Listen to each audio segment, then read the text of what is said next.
साथियों, आज जिस टॉपिक की या फिर कहें जिस मुद्दे की मैं बात करने वाला हूँ वो इस देश में कभी प्रायोरिटी पे आ ही नहीं पाया।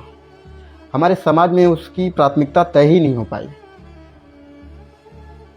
अगर आप सोच रहे हैं कि मैं एजुकेशन की बात कर रहा हूँ तो बिल्कुल आप सही सोच रहे हैं। आज हमारे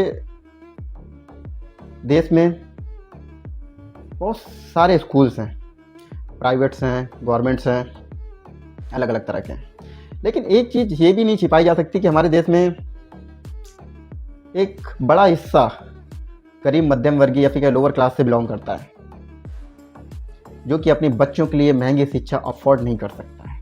प्राइवेट स्कूलों में बात करें तो आज फीस का स्ट्रक्चर ऐसे ग्राफ भागा है ना, ऐसा लगता है कि सच्ची मायने में अगर कभी ग्राफ दिखाना हो तो उनका ग्राफ दिखा दिया जाए तो लगेगा कि नहीं, वाकई में प्रोग्रेस हम कर गए हैं।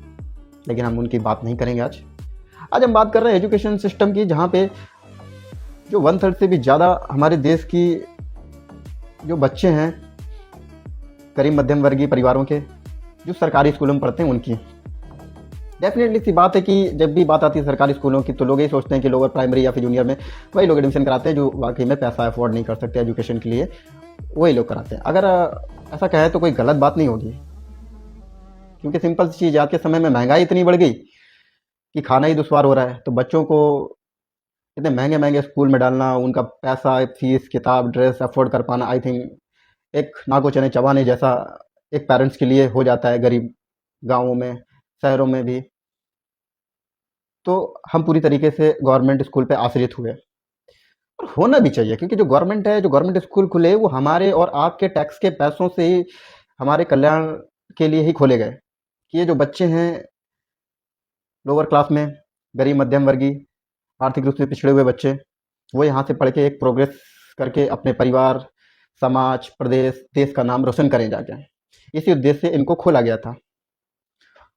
और हर साल देखेंगे तो इनके लिए एक निश्चित बजट एलोकेट किया जाता है कि इसमें इस इंफ्रास्ट्रक्चर को डेवलप किया जाएगा और या फिर ये व्यवस्थाएं यहाँ पे होंगी। और एक बड़ा कड़वा सच है कि वो बजट हमारी एजुकेशन पे पूर्णतः खर्च भी नहीं होता।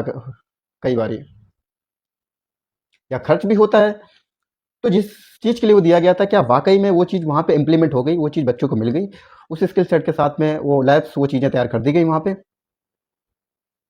शायद आप चेक करने जाते अपने बच्चे के स्कूल को या फिर वो जहाँ पढ़ रहे हैं या अपने सरकारी स्कूलों को, तो पाते कि सही मायने में वहाँ पे वास्तविकता क्या है। लेकिन हम कभी गए ही नहीं। ये बिल्कुल सत्य बात है। हमने सिर्फ और सिर्फ लड़ाइयाँ की, मतभेद किए एक दूसरे से, दोस्तों से, परिवारों में। जब 4 जगह बैठे जाके चौराहे में, तो सिर्फ क्या डिस्कशन हुआ कि 5,000 की किस्त आनी है, 2,000 की किस्त आनी है, इस पार्टी में ये हो गया, उस पार्टी में भी हो गया। मैं किसी भी पार्टी का यहाँ पे नाम नहीं लेने वाला हूँ, लेकिन लोगों में इस तरीके से मैंने इस समय देखा है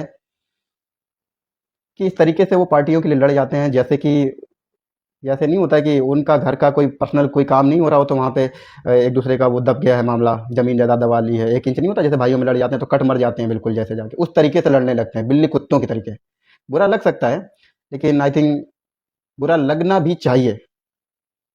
और बुरा लग के भी अगर आप अपने आप को ये नहीं पूछ रहे हैं कि हमें जिस चीज़ के लिए लड़ना चाहिए उस चीज़ के लिए अगर आप अभी भी नहीं लड़ने जा रहे हैं, तो शर्म की बात है। फिर तो यहीं पड़े रहना, कोई दिक्कत की बात नहीं है। जी हाँ, यहाँ पे मैं क्लियर करना चाहूँगा कि मैं सीधे तौर पे कहना चाह रहा हूँ कि जो आपके स्कूल के बच्चे हैं, आपके गांव में सरकारी स्कूल के बच्चे हैं, उनके स्कूलों को देखिए, क्या इंफ्रास्ट्रक्चर मिल रहा है, क्या उनको जो भी चीज़ें हैं, लैब्स हो गई स्कूल में, शिक्षक हो गए, मिड डे मील्स जो भी व्यवस्था की गई है, क्या वाकई में प्रॉपर तरीके से मिल रहा है? अगर नहीं मिल रहा है तो आप उसके लिए आवाज़ उठाएं। जी, आप सही समझ रहे हैं। मैं उस मूवमेंट की बात कर रहा हूँ जो बहुत पहले शुरू हो जाना चाहिए था, स्कूल ठीक करो अभियान की। वो स्कूल ठीक करो अभियान आज स्टार्ट हुआ है, मैं कह रहा हूँ बहुत पहले हो जाना चाहिए था। और ये किसी व्यक्ति विशेष का नहीं है, ये हर उस व्यक्ति का मूवमेंट है जिसके बच्चे सरकारी में पढ़ते हैं, जिसके गांव में सरकारी स्कूल है, जो अपने बच्चों को एक अच्छी शिक्षा दे के ऊपर तक पहुंचाना चाहते हैं, आर्थिक रूप से कमजोर है, उन सभी के लिए। सो स्कूल ठीक करो अभियान से सबसे बड़ा जो फायदा होने वाला है वो उस वर्ग को होने वाला है जो कि गरीब है, मध्यम वर्गीय, लोअर क्लास से, आर्थिक रूप से पिछड़े लोग हैं, वो उनको। क्योंकि अगर इसको आपने ठीक कर लिया, मान लिया कि आपने अपने बच्चे के भविष्य को सही कर लिया, और आप अगर सवाल उठाएंगे तो ऐसी किसी की औकात नहीं है कि वहाँ पे सुधार नहीं हो। अच्छी अच्छी गवर्नमेंट्स थी, जब जनता सवाल पूछती है तो उसको उस पर एक्शन लेना पड़ता है। और फिर ऊपर से बजट सब चीज़ें अलोकेट हो रहे हैं, अगर नीचे नहीं खर्च हो रहा है या फिर कम हो रहा है तो हम उसके लिए सवाल पूछेंगे तो डेफिनेटली बात है, वहाँ पे इंप्रूवमेंट्स होंगे। लेकिन हमारी कमी यही रही है कि हमने सवाल पूछना छोड़े।